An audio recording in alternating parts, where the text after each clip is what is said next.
Hello everyone, tara at samahan niyo ako. Magluluto na naman tayo ngayon ng isa na namang kakaibang ulam na siguradong magugustuhan ninyo.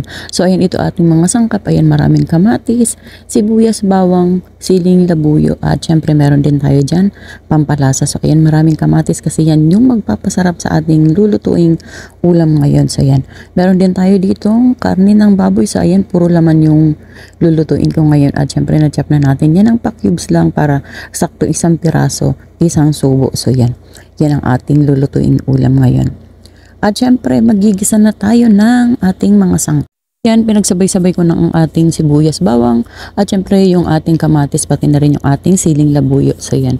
So eto na nga at malambot na yung ating kamatis kasi pinapalambot ko talaga yan at pinudurog ko para mas lumabas yung kanyang katas. So yan.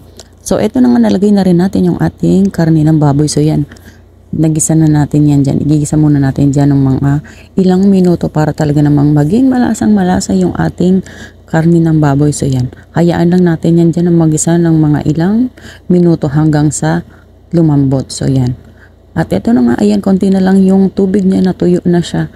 Syempre lalagyan natin yan ng pampalasa. So yan, gisa-gisa muna natin at haluin muna natin yan para pantay yung lasa. At syempre ito na nga, nalagyan ko na yan ng tubig, hindi ko na napakita sa inyo. So yan, antayin natin yan na kumulo hanggang sa maluto na yung ating karne. So yan, medyo alalay lang yung ano natin dyan, yung apoy para talaga namang hindi madaliin ang pagluto, para talaga namang yung ating ulam ay talagang malasang malasa. So yan, hayaan lang natin yan ang kumulok ng mga ilang minuto. At eto na nga, dahil malapit na yan maluto, nilagyan ko na yan ng paminta at pampalasa. So yan, syempre hahaluin natin yan para pantay yung lasa, para mapantay yung lagay ng ating pampalasang nilagay. So yan, hayaan lang natin na kumulo. So eto na nga, ayan na, luto na. O diba, mabilis lang lutuin ito. So yan, kung makikita nyo, hindi siya maraming sahog. Wala siyang sahog na kahit ano, kamatis lang talaga. So yan, kakaiba ang lasa nito. Napakasimple lang ng lasa niya, pero talagang kakaiba at panigurado magugustuhan ninyo. So yan, sabaw palang ulam na. So yan, try ninyo ang ganitong luto, panigurado.